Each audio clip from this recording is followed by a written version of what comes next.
So here we are with Mr. Frank Scheffer. He's the director of the film Frank Zappa, a pioneer of the future. And Frank, how are you? The pioneer of the future of music. Of music. I'm sorry. Well, I'm fine. It's a long title, really. It's a long title. Hard to remember. Its title comes from Sloninsky, who was a writer, a famous musicologist, writer of great books about music, and actually premiered the ionisation in America, I think 1934, 5, something like that. So you took it from there. So he wrote about Frank Zappa, that he was a pioneer in the future, a pioneer of the future of music. Yeah, great. So I was wondering, first of all, this might sound like a dumb question, but why Zappa for you? I mean, besides the obvious, what did particularly interest you about the guy? What interested me about the guy was his music. I heard his record when I was 13, and I swapped it for a record of a Dutch band called Exception, and they played classical music in a poppy way. And after 2 weeks, it was boring to me.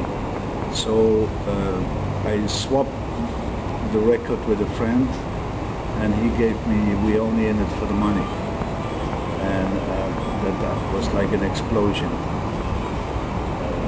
I liked very much the variations, the different sorts of music he used, the experiment. It opened my head, and it led me to contemporary composers like Edgar Varèse and Igor Stravinsky, Schoenberg and Weber.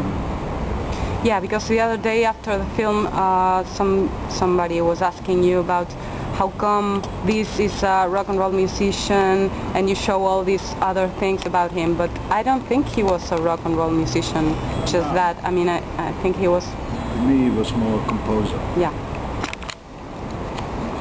And do you think it's important that Zappa's legacy has to be kept alive?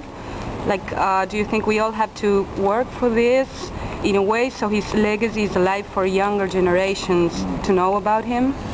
I mean, the great thing about Frank is of course, that he can lead in many different directions with his music. And of course, in that sense, I think he's a great inspiration and will ever be an inspiration. And I think that's exactly captured in the title, the pioneer of the future of music. Somehow his music is still alive. According to the audiences here, they were all young people. Every screening was full and very emotional. Yeah. And so it's clear that he is alive. He is alive, yeah, but in a way, maybe if you ask, I mean, there was a lot of young people, but maybe like 18s or 20-year-olds, maybe they don't know him really. I mean, so we have to make sure when they are interested, they can find him. Yeah, some of them are not interested really, but we have to try. I mean, times are changing always. Yeah. Talking about the future, how he visioned the future musically, but isn't it amazing how he visioned the future of media, of politics, of arts in general? Not long ago, by the way, Bush was still on the government, and he was related to Tipper Gore, I mean, because the vice president was Al Gore, so isn't it weird that, I mean, some things that he spoke about so long ago are still there, I mean, are still happening? That's always with visionary people. And there is a very interesting saying by Edgar Varèse, as a matter of fact, who says that people think always that good artists are ahead of their time. But that's not the case. Mostly they are in their time and the rest is way behind. Yeah, I have stuff to think about. Well, I was going to ask you, but I don't know if you're pretty much interested, but Al Gore, talking about him, is now like an environmental defendant or so. This is kind of weird for me. I mean, how come this guy now is like, I don't know, like a flag for younger generations and stuff, being married to this woman who was super ultra conservative? Who knows? I mean, that's America. America is a strange country Yeah. in that sense. Do you like Michael Moore's work? I respect him as a colleague, but I don't think his films are, his later films like Fahrenheit 451, I wasn't really too happy with, because I felt he was after an effect. And I might even dare to say that he single-handedly put Bush into office. Because he appeared all the time on television and provoked. You know how small the margin was, you know, at that time between Bush and Kerry. Yeah, Kerry. There was even a smaller margin than with Al Gore, and it could well be that Michael Moore, by his provocative appearances, put a lot of Americans off, and they went to vote for Bush. Yeah, I don't know.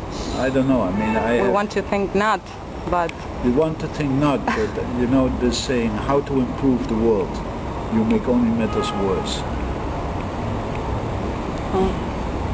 I don't know. I thought Fahrenheit 451, although he meant it very sincerely, I'm sure about that. Yeah, I think so. And of course that I support. But the method of putting it in effect and really pushing the message sometimes has the opposite effect. That's why I try to stay away from political film. Like a more neutral point of view. Like just away from politics. Yeah. Because politics to me are a 19th century game, and I try in my work to stay above that. I try to be in the 21st century. Yeah, well, sometimes when they say that to change the world, politics are so important, and so I always think that, I mean, the best way to change things is through arts, and Zappa was a good example, if not the best. Art art has a certain, but I mean, how many percent art is, you know, with people? It's little. Yeah. It's maybe 1% is already optimistic. Yeah, well. But I believe very much that people amongst each other should change the mentality. I mean, we all now, as we know, and I mean all the people in the world, not just the Americans or the Europeans or the Chinese, but all the people in the world are now responsible for a planet on which we can live. And so we have to change our mentalities